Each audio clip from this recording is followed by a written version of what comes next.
All right. Good evening, everyone. My name is Eric Houston, the Executive Director of the Wolf River Conservancy. Let me welcome you all to tonight's lecture series, which is part of our ongoing educational outreach to the community. We're very excited about sharing tonight's program featuring Sarah Houston and Dr. Scott Schoefernacker of Protect Our Aquifer. But first, I would like to take this opportunity to remind everyone that this Saturday, the Conservancy is hosting the third event in our 2024 restoration series presented by Brother International Corporation, our World Water Day cleanup at Mud Island. Please see our website, wolfriver.org, for volunteer and registration information. I would also like to acknowledge all of our benefactors for 2024. They are the Crawford Howard Family Foundation, TC Energy, Bank of America, AutoZone, FedEx, the Hyde Family Foundation, Buckman, International Paper, Jim Cara Subaru, Terminex, Ring Container Technologies, Brother International Corporation, and Silvamo. Thank you for their ongoing support. Of course, all of our supporters, corporations, individual donors, and volunteers are critically important in allowing us to deliver on our mission, the protection and enhancement of the Wolf River watershed as a sustainable natural resource. As always, gifts of any size are appreciated. Please see our website at wolfriver.org/give. And now a quick message from our presenting sponsor, Brother International Corporation. Brother is proud to partner with the Wolf River Conservancy to bring events like the Wolf River Restoration Series to life. This series not only improves the Wolf River ecosystem, but also educates the community about the importance of protecting our planet with a fun, interactive approach. We share a strong bond with Wolf River's mission to promote environmental sustainability, and we are honored to be part of this program to support the Memphis community.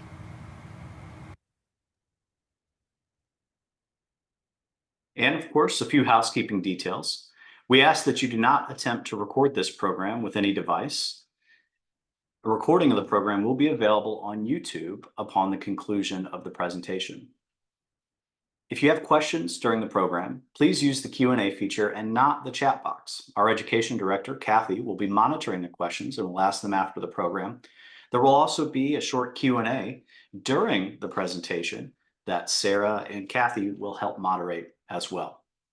Now it's my pleasure to present to you our speakers for this evening. Sarah Houston serves as the Executive Director of Protect Our Aquifer, the organization's first full-time staff person. Sarah is originally from Texas and has been peddling a passion for water in the academic, corporate, and nonprofit sectors for 10 years. Before joining Protect Our Aquifer, she had traveled over 8,000 miles by bicycle, educating on YouTube about water resources along the way. This led her to take a position at the University of Memphis Caesar as our region's leading aquifer research center. Houston supports proactive management to ensure the sustainability of our community's water supply. She's also pursuing a Master of Earth Sciences from University of Memphis and spends her free time outdoors biking, kayaking, and dancing to the great music found in Memphis. Dr. Scott Schoefernacker became the Science Director for Protect Our Aquifer in 2023. A hydrogeologist and state-licensed professional geologist, Scott spent the last 11 years at the University of Memphis with the Center for Applied Earth Science and Engineering Research, CESAR, investigating groundwater resources in Shelby County and West Tennessee. Prior to CESAR, he worked as a geologist for the Memphis-based environmental consulting firm NSAFE, conducting environmental investigations and site assessments across the United States. He holds a Master's of Science in Geosciences from Western Kentucky University and a PhD in Earth Sciences from the University of Memphis. Ladies and gentlemen, please welcome our guests from Protect Our Aquifer.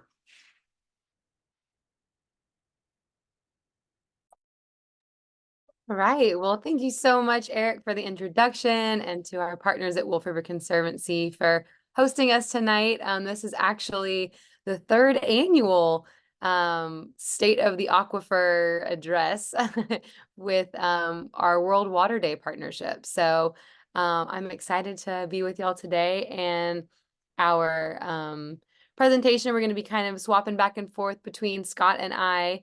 I was really excited when he joined the team last year. I was honored to get to work with him for 3 years over at the University of Memphis. And, scientists sometimes aren't always the greatest at, connecting with people. And it's very key in an advocacy organization to connect with others and making sure that, the science can become a reality. And, I'm very happy to say that Scott is just a really empathetic person that understands the importance of this work. So we're very lucky to have him join us as our third staff person. So with that, we'll get right into it. And we're going to have 2 question breaks. There's kind of a midway point, and then we'll go with the end point as well. So, keep your questions and any comments you may have, and we'll have a good educational moment tonight. All right, so Scott, go for it. So we're going to talk a little about the organization, our water source, the findings from the $5 million aquifer study, the proposed solutions that we have from those findings. Then we're going to switch gears and go talk about the recharge zone that lies outside of Shelby County, where part of the Wolf River does actually transect it. And then we'll talk about some future goals and things that you can do to get involved. So we are a 501c3.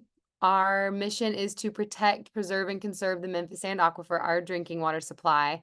And we're a relatively new organization. We really got started late 2016, really with one purpose, was to stop Tennessee Valley Authority's wells that were being drilled right across from the coal ash pits. And then we realized there's a lot more to do than just that. And so in 2021, when I was hired, we really stepped up with the science-led advocacy, thinking about these longer-term, more proactive strategies and what it means to protect our drinking water supply, far into the future. So we are now a mighty staff of 3, and Mercedes Birch is our operations director, handles a lot of the internal work and also kind of planning, program planning guru. And then Scott, you'll hear from today as well, taking on our science goals and especially in the recharge zone. So we do have a strategic plan that we operate with. It was kind of our first crack at, this work. And just to give this, everyone kind of a lay of the land, education is really at the core of all of us. I think that's one of the things that we really have in common with Wolf River Conservancy. It's really about building water advocates, because it's going to be people that carry this work through, well past our lifetimes here, and think about what this means for generations. More tangentially, though, we want to strengthen water management, thinking about some policies we could actually have on the books to bring aquifer protection into some actual management practices. We want to promote contamination remediation. You'll learn soon we've got a lot of legacy contamination to deal with. And then we thought we wanted to champion a regional groundwater trust. This is a multi-state formation after all, but Scott, if you'll give it as a couple more clicks. We have revised that to now be focused on sustainable development over the recharge zone. And that all came after Blue Oval City was announced in late 2021. So we shifted gears to think more specifically about the recharge zone. So we're all here today because Memphis has the best water in the world, and that is true. If you go to the next slide, this is something that's been a pride and joy for the community for a very long time. We've got the sweetest water in the world. There was the recent waterfilterguru.com survey last year that went by EPA violations, and Memphis has very, very few. We are #1 in water quality. And this is a title we want to keep far, far into the future, but it's going to take some interventions to make sure that stays a reality. Next slide. So we are actually the largest city that relies on 100% groundwater. When I was biking down the Mississippi and learning all about the river, I get to Memphis and realize that Memphis is the largest city on the Mississippi River, and we don't touch a drop of that. And that's just so unique. Our aquifer was discovered in the late 1800s. It was a time when we had lost our city charter. We were recovering from the yellow fever epidemic. And it really was this artesian, pure water that gushed up like an oil gusher that brought Memphis back to life and has sustained our economy in many ways since then. And this is something that we have to really think of as an asset that we all share. So this thing's big, it's huge. If you look at it from the bird's eye view, it actually covers parts of 8 states. And the dark blue you can see is actually the Memphis Aquifer's outline, but it's part of a larger formation that we call the Mississippi Embayment. And we'll talk more in detail about the recharge zone, but you notice the recharge zone is one small sliver in this huge formation. And that makes West Tennessee very, very important for our regional sustainability. Next slide. So if you were to slice that land in half, this is what we're talking about with the Mississippi Embayment. It's actually a parfait of sandy layers of aquifer and these thick clay layers that are really dense. They hold water, but doesn't move very fast. And it creates kind of this trough shape. And Memphis, 95% of our water comes from the Memphis Aquifer. There's some wells that go down into the Fort Pillow. There's some wells in Millington and out towards East Memphis. But you can see it's a much smaller formation. It wouldn't be able to provide the water that we really need, up to 175, 200 million gallons of water a day. And that's just Shelby County. The McNary Aquifer is kind of known to be kind of saline brackish. It's not really usable. And it's also 3,000 feet down. So it's not easy to get to. But that shallow aquifer that actually sits right below Memphis and to the west, that's actually the main aquifer for agricultural purposes in Arkansas. But we really don't use the shallow aquifer here in Shelby County. Next slide. And one of the reasons is it is known to be polluted in many, many places. And so this is kind of a zoomed in version, still kind of a cartoony cross section, but you can see that that thick clay layer, it actually has naturally occurring gaps in it. We can call those breaches as well. And contamination finds its way through these breaches, and this pulling effect from our wells actually can draw that contamination towards our drinking water supply. And that is really where slowing the flow of pollution becomes a big concern. But this was all very new. We really only knew about the concept of breaches and gaps in the clay layer until the 1980s. And we realized this might be an issue bigger than we could have ever realized. So next slide. So that really is our first threat. It is this contamination through clay layer breaches. And I have to emphasize how slowly our water system moves. You know, we talk about drinking 2,000-year-old water, and for the most part, that is very true. But it takes decades for rainwater to move from surface level down to our wells, but it's happening in ways we didn't realize before. Next slide. Kind of alluded to this POA's origin story. You know, there is a legacy polluted site in southwest Memphis down near Boxtown where coal was burned for our power by TVA, and the leftover ash was put into these coal ash pits. Sunk down, we got all kind of arsenic in there. Well, our concern with drilling those wells directly across the street was that it would draw this pollution down. And this concept of breaches, contamination, again, this was all pretty new. And so it really raised public awareness at that moment that there's a lot more to this aquifer system that we really need to figure out to think about sustainable management. Next slide. And so that really was our formation and our origin story. And this actually picture was from the Overton Park Golf Clubhouse. And that was the first kind of meeting to talk about this issue. And it really catalyzed a big movement to really think about what can we do as a community to protect this aquifer and this water system far, far into the future. Next slide. And a big part of that is learning more. And so at this time, 2016, 17, 18 was the big TVA well fiasco, the beginning of Protect Our Aquifer. And at the time, Jerry Collins, MLGW president, city council, Dr. Brian Waldron at U of M, Ward Archer here at POA, Sierra Club, actually Keith Cole at Wolf River Conservancy, all kinds of folks were like, hey, we need to learn more about these threats.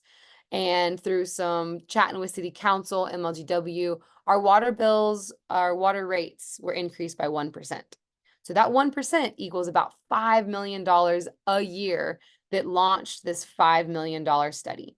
And those results just came out a few months ago. And Scott was actually one of the lead scientists doing all of this great research. So he's going to tell you a high-level overview of what they found out. I will do that. I'll do my best to keep it high level. Yes. All right. So what you're seeing on the screen is Shelby County. And on the eastern part of the right-hand side of the screen is the area where we would call the recharge zone, where the Memphis Aquifer is unconfined. So water can go from the surface into the aquifer system. So if you notice parts of Tyerville, part of that recharge zone out there near Eads as well. But you see these dots all throughout Shelby County. Well, back in 2017, this is what we understood to be the known and suspected breaches throughout the county. You can see there's one near the University of Memphis. If you can see my cursor here, and then also Allen Wellfield over here, but there was a breach underneath the Memphis Depot. Down around here is another well field. We'll see these in a second, but again, all these breaches, and one again under TVA coal ash pond that we knew about. So we had an idea. We wanted to see if there were more. So we conducted the study over 5 years and found out that there were a lot more.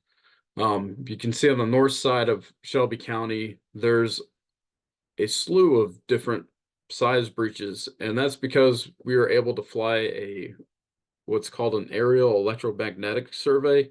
So the USGS flew this plane across North Shelby County because it's fairly undeveloped, and we can see down into the subsurface up to 300 meters in places, but we're really looking for that upper 300 feet. So, and you can see a lot of them are suspected breaches. It's because we used this device and we needed to go out and actually drill in one. So you can see over here near the Loosahatchee River, we actually found a property owner that was willing to work with us, and we drilled right through a breach. So we could show that these other areas are likely to be breaches as well. The southern half of Shelby County, you don't see as many. That's because we couldn't fly the device. So we have to rely on old techniques like drilling or doing surface geophysical surveys in certain areas. So what does this all mean? Well, our protective clay layer that we once thought was solid is more like Swiss cheese. So as these relate to our well fields, you don't want to have a well field near one of these breaches. So you can see, again, Tyerville, you're out near the recharge zone, so we have some well fields that are unconfined. Over here at the Memphis Depot, we have known contaminants, and also an Allen well field. Historically, in the past, there was issues with contamination like chlorinated solvents and benzene getting into the wells, in which they had to shut some down in the early 90s. As well, Sheehan well field, this breach is actually should be bigger, but we have former custom cleaner site, and that's less than a mile away from the nearest production well. So these legacy contamination sites throughout the county are causing water quality issues, shallow, and they're being pulled down through these breaches into our drinking water aquifer. And there's highlighting that. Also Davis Wellfield, sorry. Davis Wellfield on the east side, looking at, again, contaminant issues a couple miles north at the TVA site over here. So the second threat is overpumping. We have a lot of young water that is pretty much in most of our well fields throughout Shelby County. So this is what we call a cone of depression. It kind of shows 3D graphic wise that how water flows in the Memphis Aquifer to our well fields, and each one of these little dark red spots is actually a well field where we're pumping water from. So The good thing is if you're around the Mallory well field on the north side, near downtown, we could see 100% ancient water. We didn't see any traces of young water in the system, so you are drinking 2,000 to 3,000 year old water. However, if you look at the other well fields that have been sampled over the years, we have anywhere from 25 to 67% of young water. Now, young water doesn't necessarily mean contamination. It just means that there's a pathway for the water from the shallow aquifer to get into these well fields. So in the future, if there are contamination sites, then we have to be aware of this fact and how to better protect these areas, especially around the well fields. So we have unseen contamination is moving towards our drinking water well fields. And that's true. I mean, at some point where contamination is flowing down gradient towards these well fields may eventually happen, likely in the next, several decades. We'll start seeing more wells with different levels of contamination. A lot of these sites have been around for 60 plus years, and it may take that long for that contaminant to reach our drinking water wells. So again, the aquifer study showed that the clay layer is more like Swiss cheese. There's more holes in it than we thought previously. We have legacy pollution in our shallow aquifer, and it was just getting into our deeper drinking water aquifer, the Memphis Aquifer, and then multiple MLGW wells, and as well some wells in Collierville have already been shut down due to contamination. So it has happened in the past. It will likely happen in the future. And again, we don't really know where the contamination is in the Memphis Aquifer until it starts hitting a production well. But by then, it's too late. So what are the solutions, Sarah? Dun dun dun. Thank you, Scott. So this isn't all doom and gloom. So there are some things that we know that we can start to implement and think about. The benefit of having the science is it validated the concerns we kind of already knew, but we didn't actually have the data, and we didn't really have this site-specific information, which is absolutely critical for decision making and for planning. So the two solutions we propose are very big picture, but within the big picture are really honing in on these specific areas. So next slide. First solution is just better management. We need to think proactively, and we need professionals working on it. Sounds pretty good, right? Right now, Protect Your Aquifer as a 501c3 is filling that void, but we want to think more long-term about this. Next slide. So Shelby County, we're actually very, very unique in the state of Tennessee. Shelby County is the only county in Tennessee with special groundwater management rights. We get delegated authority from Tennessee Department of Environment Conservation, TDEC, every 5 years for the Shelby County Health Department to run a well permitting program, a septic permitting program, and establish a groundwater board. Now, this groundwater board is made up of utility employees, citizen advocates or citizen people, and well drillers and engineers that meet every few months. That is a volunteer board, but they actually have rulemaking authority. They have the ability to do a lot in the rules. They're not really rising to that occasion, but the potential is there. Then there's a water quality staff. So in the health department, about 4 bureaucracy layers down, there is the water quality department, and those individuals review well permits, making sure they're not in floodplains, making sure they're installed correctly, making sure they're not close to septic systems, and then similar type of construction codes for these septic permits. And so they provide this technical and administrative support, but they're a really tiny, tiny shop with very minimal funding and rate structures that haven't been increased since the 1990s. And we know inflation has been a thing the past just few years. 1990, I was like 1 year old. So we're talking a long time has passed without really comprehensive look at how this department is funded and how their work should be expanding to meet this management need. Next slide. So they have 4 main jobs. There's a lot of clicks on this slide, Scott, so just keep on going. So they're supposed to have this, big program about where they can put new well septic systems.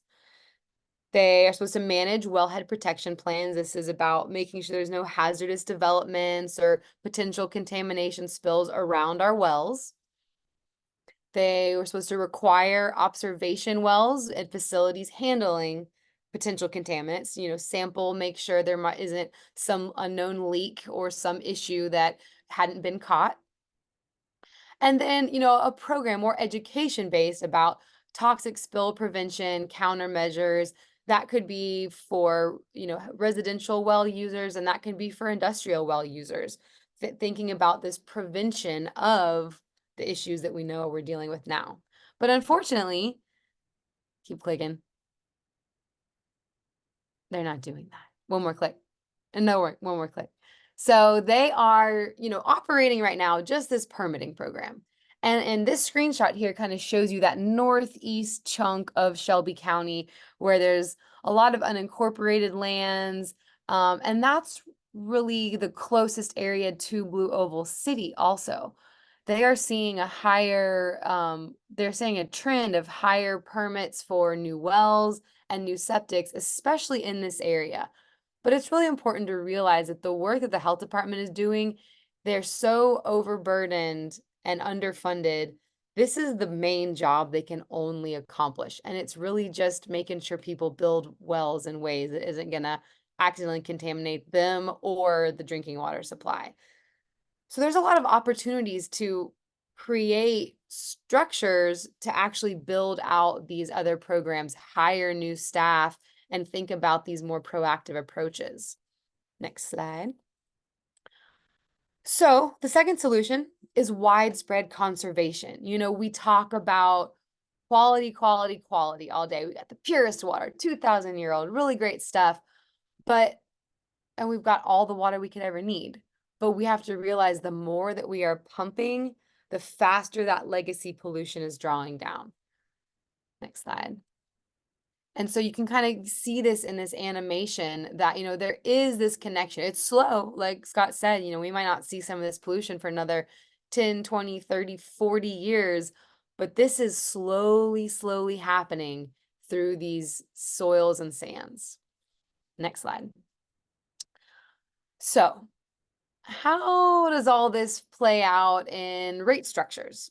Well, we've seen quite a few infrastructure water main breaks. We've seen boil water notices. We've seen pumps fail. We've seen all kinds of things. And that comes down to maintenance of our system.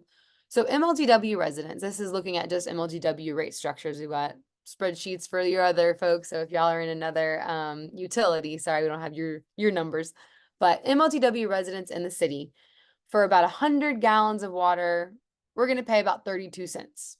It's a pretty good deal.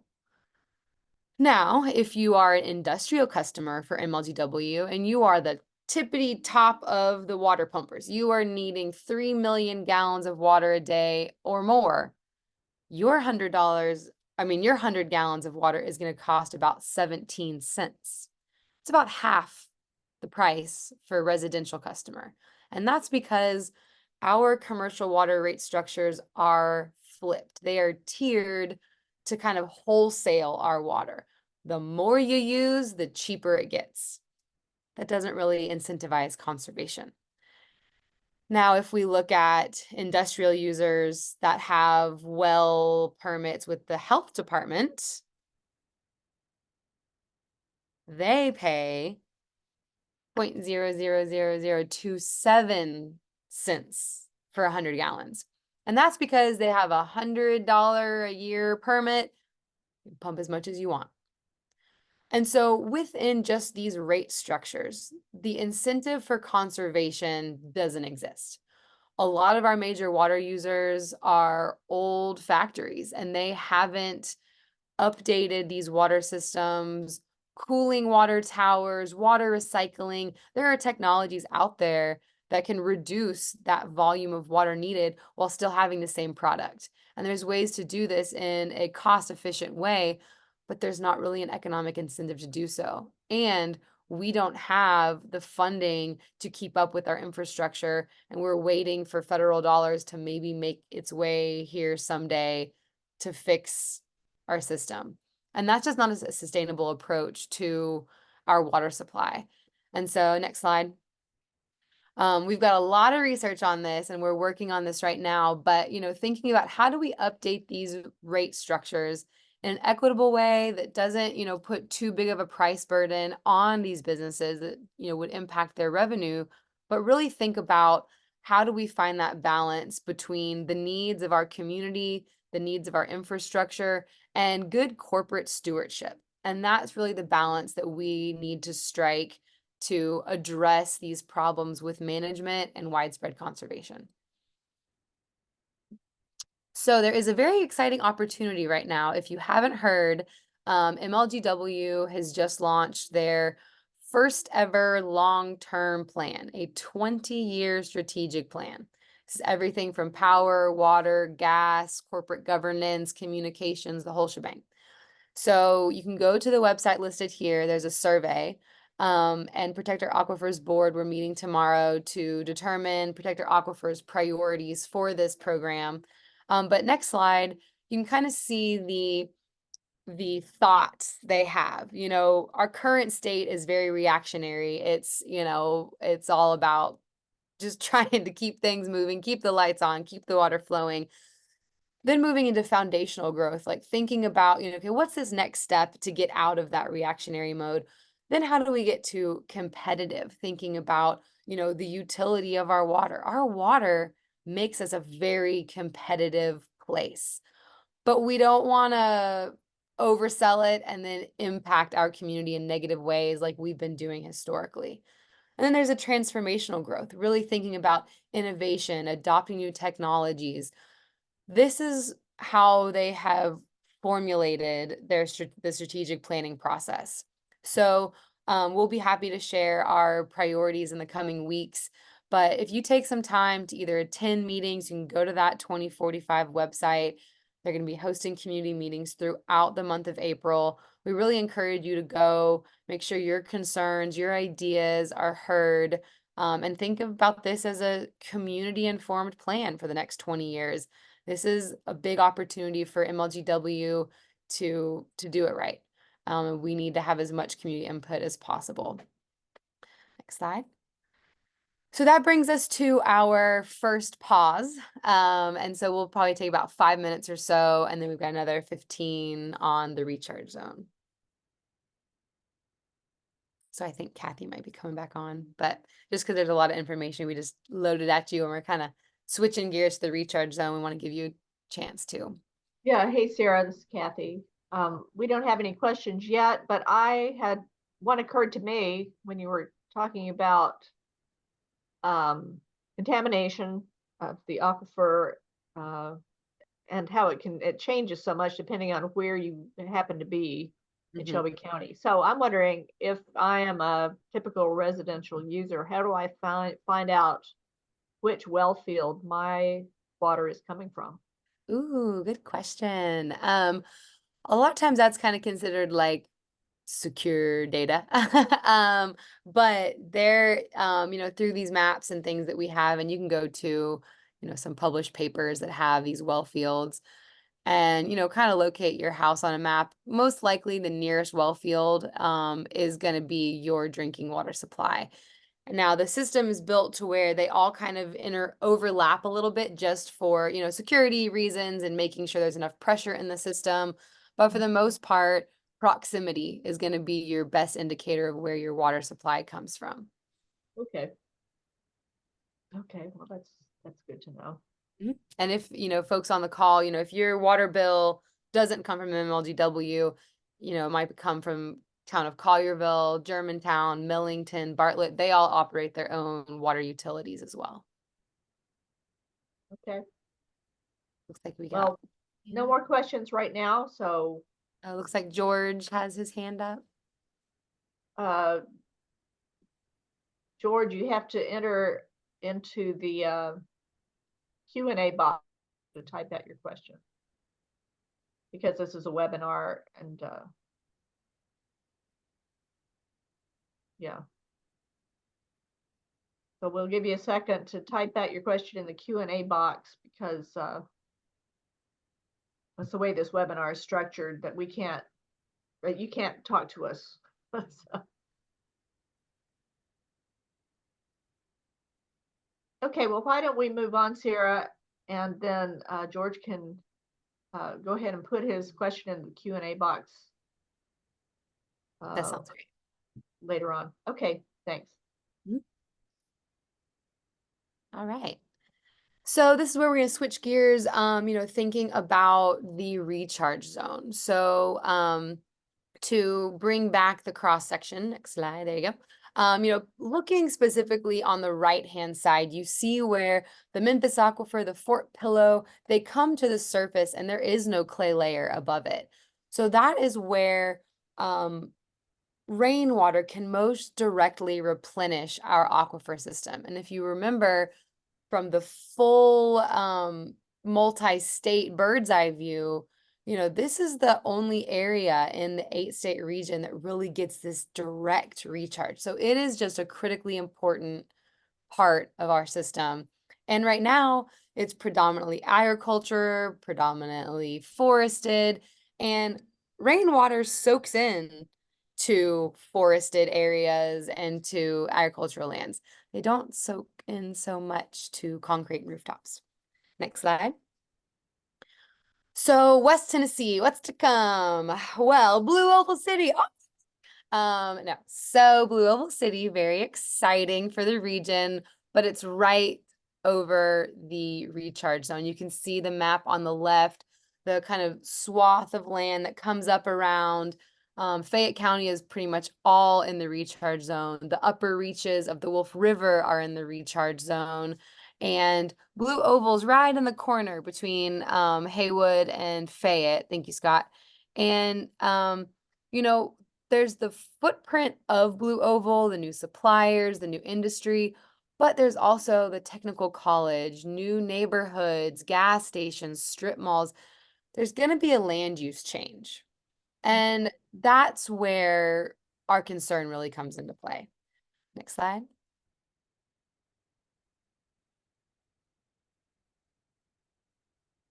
So if you look at the Mega Site Authority, that is actually the state entity that owns the land that Ford is building on. So it's about 4,100 acres, and the legislature created the Mega Site Authority and gave them $884 million to build out the infrastructure for Ford. So state funded money to help this company out.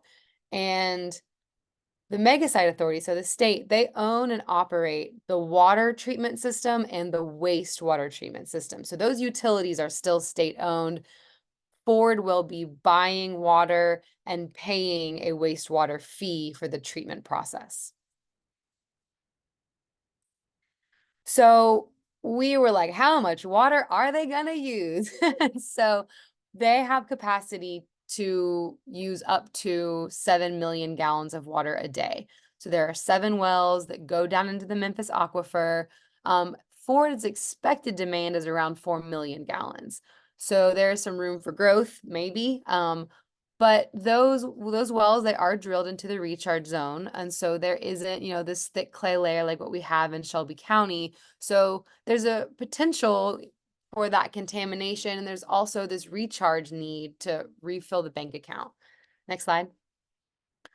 And so when we talk about, Blue Oval City and what's to come, this is going to be, a big moment of growth for our county.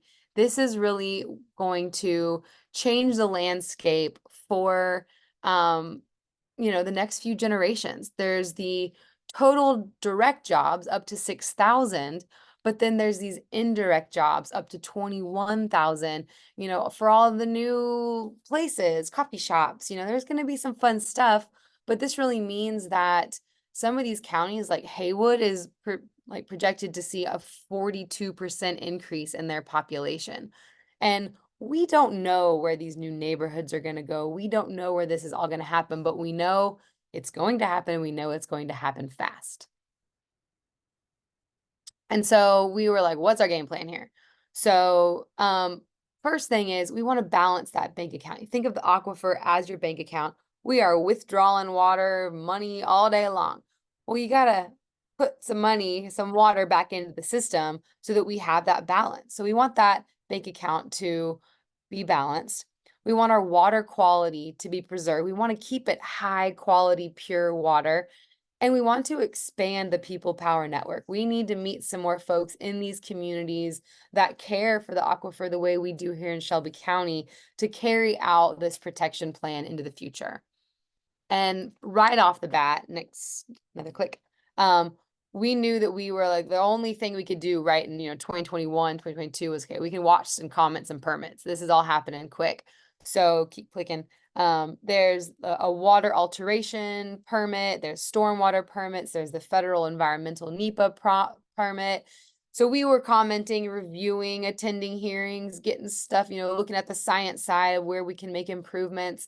Then we had a board retreat and strategy sessions throughout 2022 to hang, what can we really do here as a tiny, at that point, nonprofit of 2 to really think about protecting our aquifer system. So we came up with these kind of 3 points. First, community building, like mentioned. We've got a community survey out. We've got listening tours conducted. And that's really to build that people power momentum. But we also need science. Science is so critical. And that's one of the key reasons we needed Scott on the team. So we got critical recharge areas we need to map, working on a sole source aquifer designation, and then education outreach is going to be so critical to think about green infrastructure and building off of Ford's tone for all this green innovation. We can do that at the neighborhood level that will allow for rainwater to infiltrate. So Scott, take us away.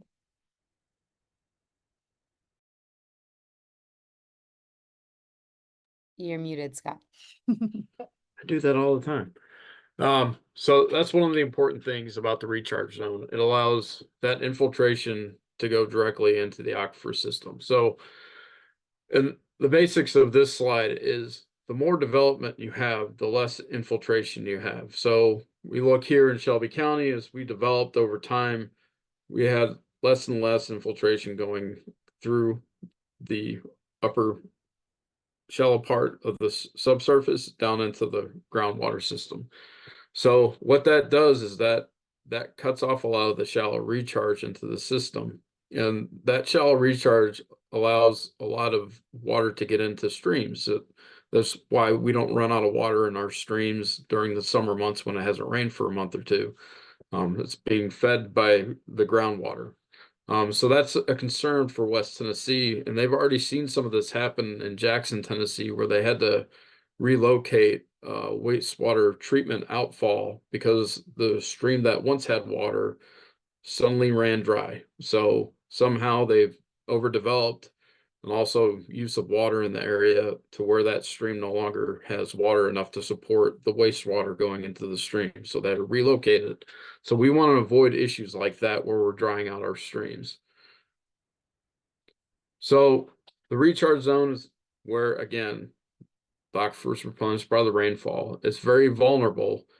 If something spills or leaks, you have a little bit of time to clean it up. But if it goes unnoticed, like in underground storage tanks or in waste pits, then it allows it to seep into the groundwater. And once it's in there, and it's difficult to clean up.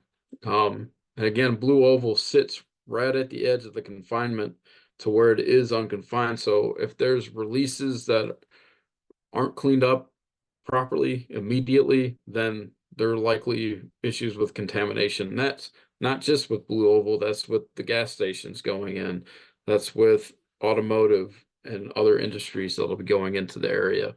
And again, paving over that area will slow the recharge. Now, it's not a lot of water getting in very quickly. It's very small, but it's a cumulative effect. So if we're taking out agricultural land, we're taking out forested areas, we're taking out wetlands, that's impacting that overall recharge rate.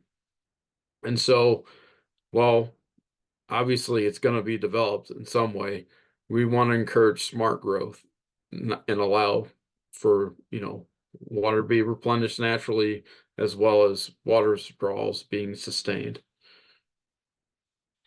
So this is just a simple cartoon showing kind of how groundwater surface water interaction works. Again, you could have groundwater feeding a stream like you see here, but also if you have a well nearby, it could be pulling water out of that stream to feed the well. You have infiltration going through the surface. You have infiltration coming in through wetlands. And again, that's just how it's all kind of interconnected. So, in order for Blue Oval to be developed, there were a series of wetlands, and you can see these areas outlined in darker green here. So when they developed this site, they had to get permits to alter the waterways and offset their ecological function. And what that means is that they went into a mitigation bank where they could improve the function in a different area that is part of the Hatchie River. So what they did, you can see the areas where the wetlands are on site, is that they put a $16.5 million stream restoration mitigation credit into Lone Oaks, which is near Middleton, Tennessee, and Hardeman County, I believe. Yeah. And so you can see some of this restoration work going on. So it was basically it's a farm, and it's now being operated by University of Tennessee Knoxville Ag Center. And basically what it is that it was once a stream that was just straight, and they've filled it in, and now they put in new meanders, and they're going to reconnect it to the floodplain. So these are the different types of stream mitigation. You take away from one place, you fix it in another, kind of a 1-for-1 or 1-for-2 ratio of replacement. But now we're facing House Bill 1054 and Senate Bill 631. The House sponsor is Kevin Vaughn of Collierville, and Senate sponsor is Brent Taylor of East Memphis. And basically what they're trying to do is reduce the protections of wetlands. So we'll remove up to 2 acres of isolated wetlands. What they define as isolated wetlands means it's just not directly connected to a stream without any mitigation. So they can have a 2-acre wetland and remove it completely and develop it without having to replace it somewhere else in the stream. The problem with this is, again, wetlands help with recharge, and as well, wetlands help with storage, stormwater storage. So water flows over the land surface, it hits these wetlands, and it holds it. So as we remove these wetlands, it also increases stormwater runoff, which leads to flooding. So the primary impact would be for West Tennessee. We have about 780,000 acres of wetlands left in Tennessee, and this would remove protections for about 450,000 acres of wetlands. And again, as you can see in this picture, most of it will be protections will be removed in West Tennessee. So again, over our recharge zone. And we did some we testified this year as well to the House committee about the importance of wetlands. There was Tennessee Emergency Management Agency, as well as West Tennessee River Basin Authority, and a whole other groups that had testified about the importance of these wetlands in Tennessee. Sarah. So we launched a new program this year called Water Wednesday Happy Hour. So a little opportunity for, gathering of water nerds that just want to get together and touch base. And our first one this year was we partnered with Wolf River Conservancy to, get together and just share stories and information. And we talked a lot about the wetlands bill at this one as well. So we're going to be having 3 more of these this year, and there will be one in Germantown and one in Collierville. So if y'all are out there, I'm not sure where everybody's from, but we're going to have one in Midtown, Germantown, Collierville. So we'd love to have y'all come out. And our other partners at Harpeth River Conservancy, they put out this action alert. So if you know anybody on that list, we would love for you to give them a call or send them an email right now, because this is going to vote tomorrow morning. So we really want that bill to go to summer study, which just means that don't act now. Let's use the science to update our regulations in ways that reduce red tape while also protecting these really critical lands. So we're nearing the end of the presentation, but things that you can do is just, take time to share this information with your family, your friends. This is really about, just building knowledge in our community. We've got a monthly newsletter with ways to get involved, and then things you can do at home, like being mindful of your summer watering, where the water demand's the highest, planting native plants, using organic fertilizers, and you could even build a rain garden. And we have a little cheat sheet for that on our website, but here's a little sketch of what you could do in like a low-lying spot near your storm gutters to kind of collect some water, reduce flooding, and increase recharge. So with that, this QR code, next slide, will take you to our Now page where you could send an email, but you can also navigate to our contact where you can sign up for a newsletter and even donate. We are a 501c3, so we would appreciate your support. So with that, ready to hear some more questions and comments.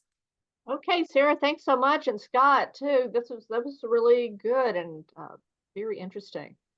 So here is George's question. There must be serious contamination and treatable contamination. What are we talking about in terms of severity? Yeah, great question. So I'll give some examples, and Scott, if you want to chime in too. So, we have things like old landfills, and that is a very serious contamination, not easy to treat. You got to dig up acres and acres and acres, treat the groundwater. So most of our landfills here, they're capped, they're monitored, and we're kind of hoping for the best. We have things like the former custom cleaners and old dry cleaners right by University of Memphis, also right by the Sheehan well field, which supplies water to East Memphis, Orange Mound, that whole area. And there is known toxins in the water that cause neurological damage, and that is seeped in past a breach into the aquifer, dangerously close to wells. So thankfully that one is a Superfund site, so EPA managed, and through the bipartisan infrastructure law, we got $3.5 million to clean that site up.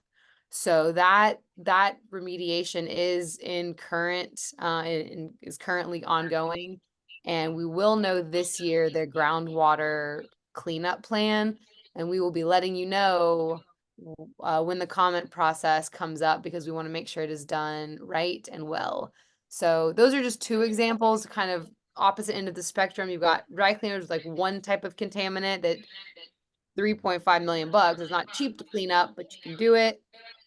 Landfill, tons of gook, really big project, probably a lot more money to deal with, and we just haven't really dealt with it. I'll add to that as well. So it really depends on the type of contaminant that you have. So if you're looking at chlorinated solvents, like you have at dry cleaner sites, or say Carrier down in Collierville that had a TCE spill. And basically what they can do with that is aerate it and strip the TCE, volatilize it out of the water, basically. And it works, but again, it's added cost to your water bill. Like you will have to treat it at the wellhead itself. And then there's others like hexavalent chromium. That was a Smalley Piper. That was another Superfund site, and still a Superfund site out in Collierville. And so Water Plant 2 in Collierville had TCE contamination. And then they started seeing hex chrome creep in to the well field. And then the numbers kept rising and rising, and then it hit a value, and they're like, we're done. So it can shut down a well. It shut down that well field. That well field had 2 wells in it. And basically they just took it offline, and they still pump and treat for TCE, but it goes to the sewer system. So, it just depends on the cost. Each well is very expensive. And then the added cost to treat that well if you have contamination. I want to make sure that citizens understand what happens when a well starts drawing contaminated water. That, what are the safeguards to keep it from coming out of your tap at home? Could you explain that process? Typically, that's a good question. Yeah. So they test for water quality every day. And then, so once they see changes in the water quality, then it kind of tips them off that there are issues ongoing. I know when at the University of Memphis, Caesar, every year we sampled each well field in Germantown as well as in Collierville. We picked 1 well per well field just to kind of get an idea of what's coming in. So we'd sample for the full gamut of everything just to see if there's any water quality changes, age changes of water over time. So once you start seeing those changes, then flag starts going up. And if there's contaminated sites, known contamination sites nearby, usually TDEC will flag that as well for the city. And also they have wellhead protection plans to know what's in their well fields within a certain distance from that site. Right. So they test the water after it comes out of the ground. They test the water once it's processed in the water lab, the finished water going out to the people, out to your faucet. Right. So that's the protection against people getting contaminated water in their homes, unless there's some problem with their own pipes or something like that. Correct. Yeah. There's a lot of pipes, and there's a lot of things that can happen. So right.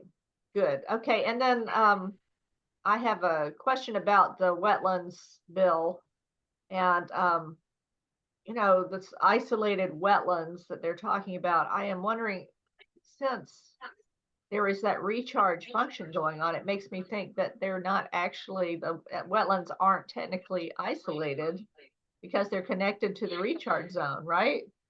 So I'm wondering what the language is in the bill. It just sounds like they didn't know what they were saying to me. So, yeah. It's always from a surface water perspective. They don't really think about the underground. And I think the bill is more of a development move. Yeah, there's one direct reference to karst. So if the isolated wetland is above a karst formation, that kicks it into, I think, moderate value. So that language is in there, but they don't really have the particularities of our aquifer and our groundwater in the bill. Yes. I am sure that you are pointing that out to them. Okay, well, we don't have any more questions. If anybody on staff has any, it's time to add them. But that was just a wonderful presentation. And I know that we've had quite a few emails from people who are planning to watch this later. They couldn't make it tonight. They'll be watching the recorded program. So I'm going to turn it back over to Eric from this point. Yeah, thank you very much, Kathy. And I want to thank everyone for joining us for this third State of the Aquifer presentation. We hope to make this an annual event, Sarah and Dr. Scott. I think that'd be really great. And so a ton of good information. And if anyone is curious for more, you can visit Protect Our Aquifers website. Or if you're curious about the conservation work that the Wolf River Conservancy does in the recharge zone, visit our website, wolfriver.org, and we'll be happy to continue this conversation. You can always reach out to either of our organizations to get more information. But Sarah, thank you so much for your time. Scott, thank you so much for your time, and until next time. Thanks, everybody. Having us. Bye, y'all. Thank you. Hi, guys.